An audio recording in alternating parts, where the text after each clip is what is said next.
Γεια σας! Αυτό είναι το δεύτερο επεισόδιο της σειράς Φυσική Αγωγή και Αναπηρία. Και το σημερινό μας θέμα είναι το σύνδρομο Down.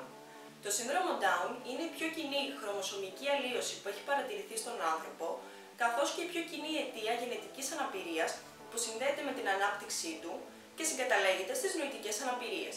Το σύνδρομο Down μπορεί να παρουσιαστεί με τρεις τύπους.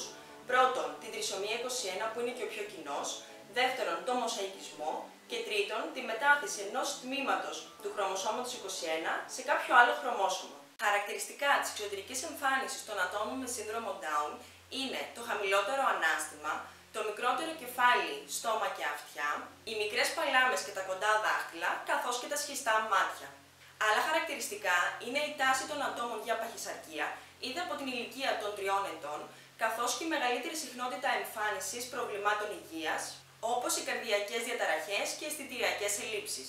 Η πλειοψηφία των ατόμων με σύνδρομο Down παρουσιάζει και μέτρια νοητική υστέρηση και, όπως έχω παρατηρήσει, πολύ μεγάλη προτίμηση στα τραγούδια και στο χορό.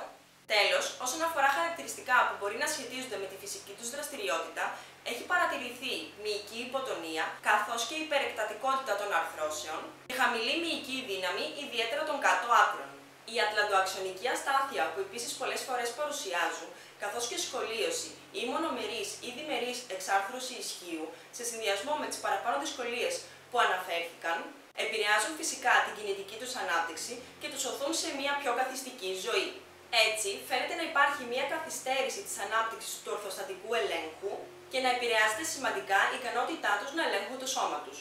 Όσον αφορά την φυσική αγωγή, την αναπηρία του συνδρόμου Down καθώς και την υγεία τους, φαίνεται ότι υπάρχει πολύ μεγάλη πιθανότητα εμφάνισης συγγενειών δυσπλασιών, καθώς και αυξημένη ευπάθεια σε ασθένειες και σε κινητική και νοητική αναπηρία.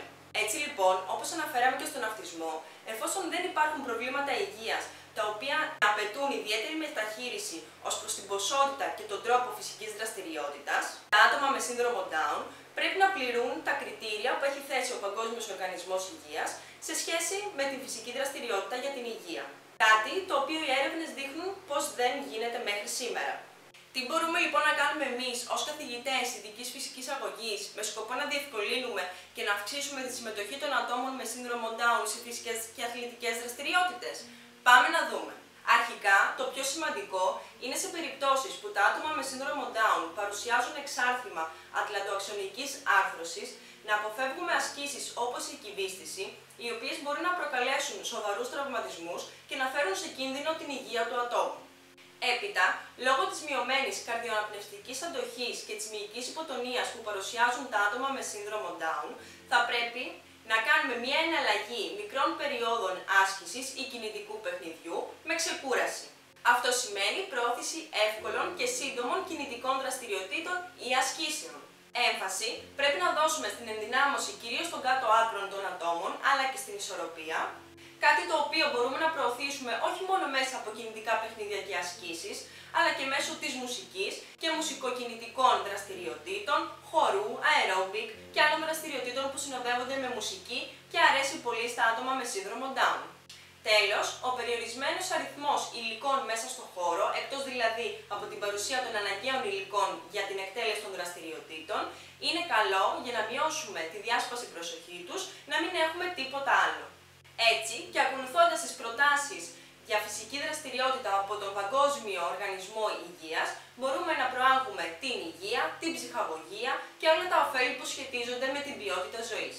Πιο συγκεκριμένα, μέσω της συμμετοχής τους σε φυσικές και αθλητικές δραστηριότητες, μπορεί να βελτιωθεί η καρδιοαναπνευστική αντοχή τους, η μυϊκή ενδυνάμωση, η ισορροπία καθώς και ο κινητικός συντονισμός. Ακόμη, μπορούμε να προωθήσουμε την αντιληπτικοκινητική τους ανάπτυξη, καθώς και μια καλύτερη ψυχολογία και μεγαλύτερη αυτοεκτίμηση. Επίσης, μπορεί να βελτιωθεί ο αυτοπροσδιορισμός τους, αλλά και η κοινωνικοποίησή τους. Τέλος, μέσω της συμμετοχής τους σε ψυχοκινητικά και μουσικοκινητικά προγράμματα, μπορούν να αυξήσουν τη δημιουργικότητά τους και να βελτιώσουν την αυτοπεποίθησή τους, μπορούν να βελτιώσουν τις μιμητικές ικανότητές τους, αλλά και το ρυθμό, και επίσης να βελτιώσουν το συντονισμό των άνω άκρων, αλλά και να έχουν μεγαλύτερη παρακίνηση για συμμετοχή. Όλα αυτά λοιπόν μας οδηγούν στο να προωθήσουμε έτσι μια καλύτερη ποιότητα ζωής, εφόσον βελτιώνουμε όλους τους τομείς της υγείας τους και αυτό τους οθεί να έχουν μια ακόμη πιο δραστήρια καθημερινή ζωή και να μπορούν να ανταπεξέλθουν σε καθημερινές δραστηριότητες. Αυτό λοιπόν ήταν το δεύτερο επεισόδιο της σειράς Φυσική Αγωγή και Αναπηρία με θέμα το σύνδρομο Down. Πολύ ευχαρίστως να ακούσω και τις δικές σας απόψεις, εμπειρίες και γνώσεις, αφήνοντάς μου ένα σχόλιο από κάτω ή στέλνοντάς μου μήνυμα στις προσωπικές μου σελίδες στο Facebook και στο Instagram που θα υπάρχουν από κάτω στην περιγραφή του βίντεο. Επίσης, μπορείτε να προσθέσετε και πληροφορίες οι οποίες ίσως να μην συμπεριλήφθηκαν στο βίντεο και να τις θεωρείτε πολύ σημαντικές ώστε να τις γνωρίζει ο κόσμος. Σας ευχαριστώ πάρα πολύ που με παρακολουθήσατε και θα τα πούμε στο επόμενο επεισόδιο. Γεια σας!